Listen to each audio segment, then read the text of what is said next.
este ciclo ordinario virtual 2019-1 y para esta semana número 2 ya nos vamos a adentrar en la historia de la filosofía y nos vamos a topar con el primer periodo de la historia de la filosofía antigua, griega, el periodo cosmológico. Les comento que la filosofía antigua tiene 4 periodos: el periodo cosmológico, el periodo antropológico, el periodo de los grandes sistemas y el periodo de las escuelas helenístico-romanas. Lo que vamos a hacer en las 4 siguientes semanas precisamente es dedicarle una semana a cada uno de estos periodos.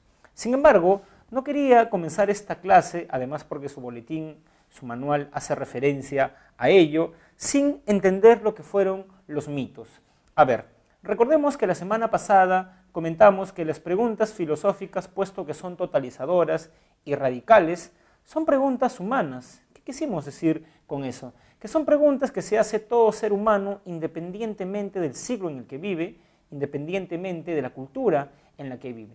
Por ejemplo, es natural que todo ser humano se pregunte por qué existen cambios en la naturaleza, por qué el sol se mueve, por qué existen las estaciones.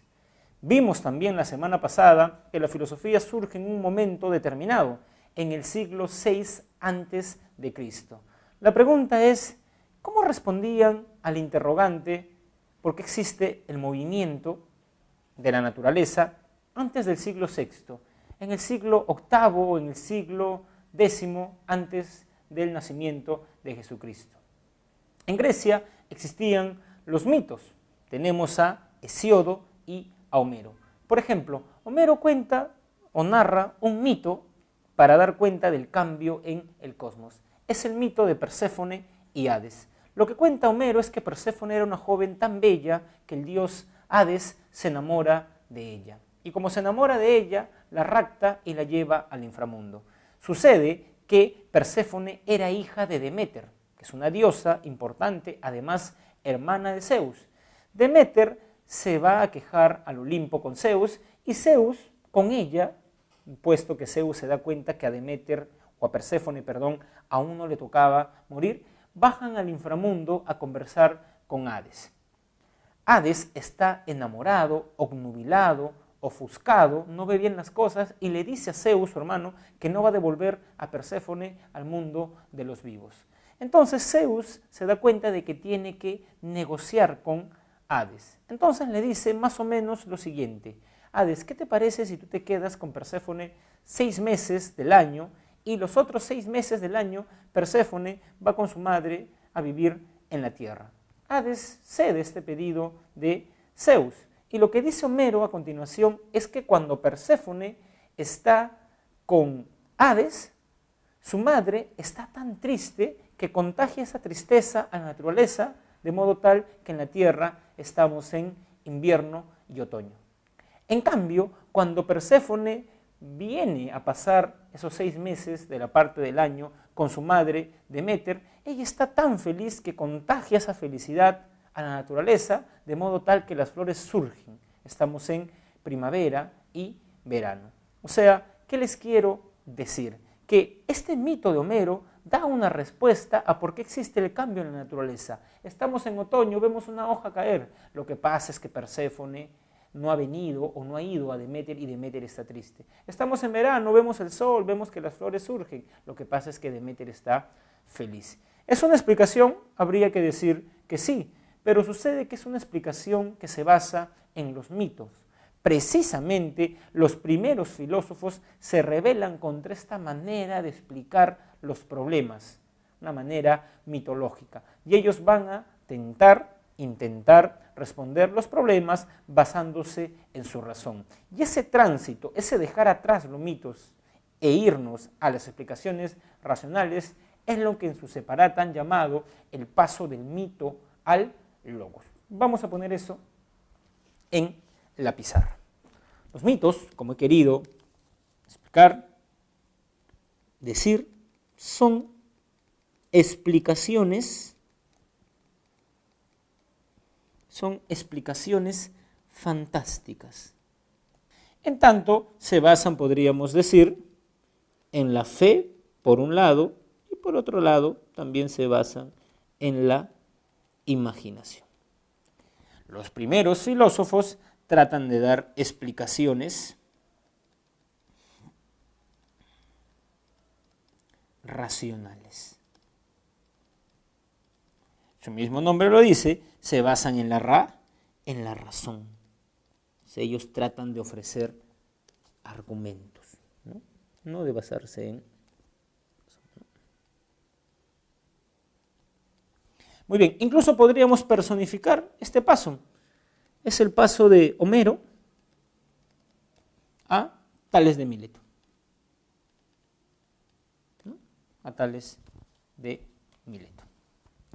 Una vez que han entendido este famoso paso del mito al logos, dejar atrás las explicaciones basadas en la fe, en la imaginación, en creer que las cosas existen porque un Dios está amargo contigo, las explicaciones más racionales, ya podemos insertarnos, adentrarnos en el primer periodo de la filosofía, que tiene el nombre de periodo cosmológico, o también presocrático, en tanto son pensadores que existen antes de Sócrates, que es la figura que vamos a ver la siguiente semana en el siguiente periodo.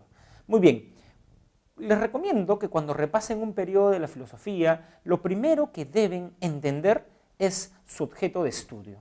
¿Por qué? Porque si ustedes no comprenden el objeto de estudio, no van a entender sobre qué están reflexionando los filósofos. Ahora, lo interesante es que en el periodo cosmológico, el mismo nombre te dice algo del objeto de estudio.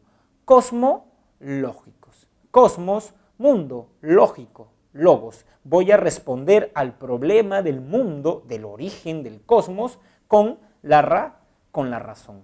Entonces, el objeto de estudio del periodo cosmológico no es el cosmos, porque eso es bastante amplio, sino es cuál es el principio o fundamento del cosmos, lo que en griego se denominaba argé. Entonces, el objeto de estudio es el argé, que se puede escribir así, pero también así. Ahora, una precisión técnica. Se suele traducir argé como principio. Sin embargo, para ser fieles, una traducción más cercana a argé sería fundamento. ¿Por qué? Como lo dice Aristóteles comentando a los primeros filósofos, porque este es un detalle importante también, de los 6 filósofos que vamos a ver el día de hoy, ninguno de ellos dejó un texto escrito. O me corrijo, sí dejaron libros, pero sus libros se perdieron a lo largo del tiempo, algunos fueron quemados en la biblioteca de Alejandría. Lo que tenemos son fragmentos. Entonces, ¿cómo usted sabe que Tales propone como argé tal elemento? Porque eso lo dice Aristóteles, lo dice Tales, lo dice Genófanes, lo dice Diógenes de Laercio. O sea, no tenemos libros de ellos, sino fuentes o bibliografía de segunda mano, o también tenemos fragmentos, como fragmentos de Empédocles, de Demócrito, de Pitágoras, de Parménides tenemos un poema. Lo que les estaba diciendo es que cuando Aristóteles comenta este primer periodo de la filosofía, Aristóteles dice, y es bastante claro, en sostener que el argé es aquello de donde proviene algo, pero también es aquello hacia donde algo va, y también es ese camino. El problema es que cuando en el castellano decimos argé como origen, solamente hacemos referencia a aquello de donde viene algo, pero argé es algo mucho más que eso, es de donde viene, hacia donde va y lo que acompaña en todo su recorrido. Por eso me parece más pertinente traducir argé como fundamento. Entonces vamos a poner eso, ¿no? La pregunta es la siguiente, ¿no? ¿Cuál es el fundamento del cosmos? Principio, origen del cosmos. Entonces, lo que vamos a ver ahora son las respuestas que esgrimen los filósofos. Por ejemplo, ¿qué deben recordar de Tales de Mileto? Tales de Mileto es considerado el primer filósofo. Ojo, no vayan a confundir esto con el que se llamó a sí mismo filósofo, o sea, el que se denominó filósofo, que es Pitágoras, como lo vimos en la clase anterior. Tales no solamente era un filósofo, era un gran científico. Tiene, que sepamos nosotros, la predicción de un eclipse. Predijo el eclipse del 28 de mayo del 585 antes de nuestra era. Y también era un buen matemático. Tenemos un teorema, digamos, de paralelas, porque Tales hizo toda una proeza en ese tiempo. Midió la altura de las pirámides de Egipto. ¿Cómo lo hizo, profesor? Fue un día, supongamos a las 3 de la tarde, y se midió él y midió su sombra, y sacó una proporción. El siguiente día, a la misma hora, midió la sombra de las pirámides de Egipto y luego, por esa misma relación que había, llegó a, digamos, concluir la altura de las pirámides de Egipto. Pero acá no queremos ver al Tales científico, puesto que este es un curso de filosofía. Vamos a ver la respuesta que da Tales para o con respecto al arjé. Tales dice que el arjé es el agua. Vamos a escribir esto. Lo vamos a poner acá, es considerado el primer filósofo. Y Tales considera que el arjé es el agua. Pero claro, incluso podríamos decir lo siguiente.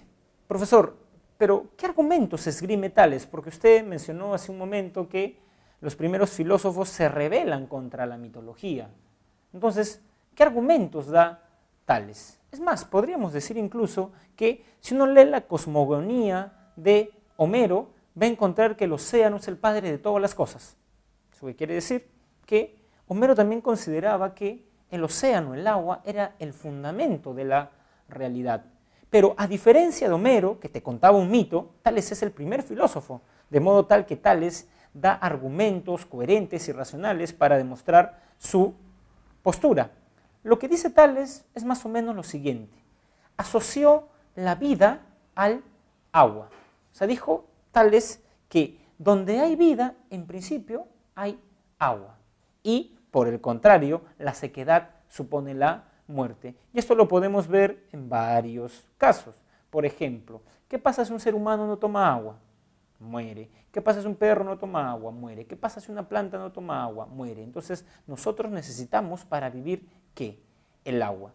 Es más, esta intuición de Tales no está tan desbocada, porque la ciencia moderna ha demostrado que el elemento que más prima en nuestro cuerpo es el agua. Es más, los científicos cuando hacen expediciones a Marte, ¿qué buscan? Agua. ¿Por qué? Porque saben que en principio, donde hay agua, hay vida. Una frase bastante conocida de Tales jóvenes es: todo nace del agua, todo nace del agua, se mantiene y vuelve al agua. O sea, de otra manera te está diciendo que el agua es el fundamento de la realidad. El siguiente pensador es un discípulo de Tales, pertenecía a la escuela de Mileto o a la escuela jónica, porque estaba en Jonia, y Anaximandro es el primero que nosotros sepamos que utilizó el término arjé. Sin embargo, su concepción del arjé es bastante particular. Él dice que el arjé es, y no se vayan a asustar, es una palabra griega nada más, el apeirón. ¿Pero qué es el apeirón? Vamos a ver a continuación qué significa eso. Bueno, primero, el arjé es el apeirón. ¿Qué es apeirón, profesor, en castellano? Traducido del griego al castellano. Lo indeterminado. Anaximandro más o menos dice lo siguiente: este mundo es determinado. ¿Qué quiere decir que el mundo sea determinado? Que tiene una forma determinada. Sin embargo, este mundo, o sea, para explicar este mundo, proponemos un arjé, un principio. Pero proponemos un principio determinado. ¿Qué quiere decir? Un principio que tiene forma, una forma determinada. Por ejemplo, Tales dijo que era el agua. Esa es la respuesta que da Tales. El principio determinado es el agua. El problema, decía Anaximandro, con esto, es que cuando te pregunten cuál es el principio de ese principio determinado, tú vas a tener que decir que es otra cosa determinada, o sea, que tú ves en el mundo. Y esto pasó en la historia de la filosofía. Anaxímenes creía que el agua era fundamental, sí, pero el agua era manifestación del aire. Entonces luego tú vas a tener que decir que hay un principio determinado de este principio que es el aire que vemos en el mundo, de modo tal que te vas a dirigir en una cadena ad infinitum, hasta que tú vas a llegar a asumir la existencia de un arjé, de un principio, sí, pero indeterminado. ¿Cómo se dice indeterminado? En griego, apeiron. ¿Qué sabes de este principio indeterminado? Que es una materia, nada más. Al comienzo hubo una materia amorfa, sin forma. Eso es lo único que tú sabes. A mí me parece bastante interesante la explicación que da Nietzsche, conocedor de la cultura griega, sobre esta teoría de Anaximandro. A decir de Nietzsche, lo que nos está diciendo Anaximandro más o menos es que nosotros en sentido estricto no vamos a poder conocer cuál es el arjé. A lo más lo que podemos saber es que es una materia amorfa, que no tuvo forma al inicio. No sabemos qué es, y lo que dice Nietzsche es que es un recordatorio de los límites de la sabiduría. Lo que te estaría diciendo Anaximandro es: reconócete mortal. No vas a poder saber todo, hay muchas cosas que vas a ignorar, y una de esas cosas es cuál es el principio del mundo. Habría que decir que hasta ahora no sabemos cuál es el origen del mundo. Profesor, la teoría del Big Bang explica el devenir del universo, sí, pero lo explica un segundo después de esta famosa explosión. Pero no sabemos que hubo un segundo antes, ¿no? Quizás habría que recordar esta reflexión de Anaximandro.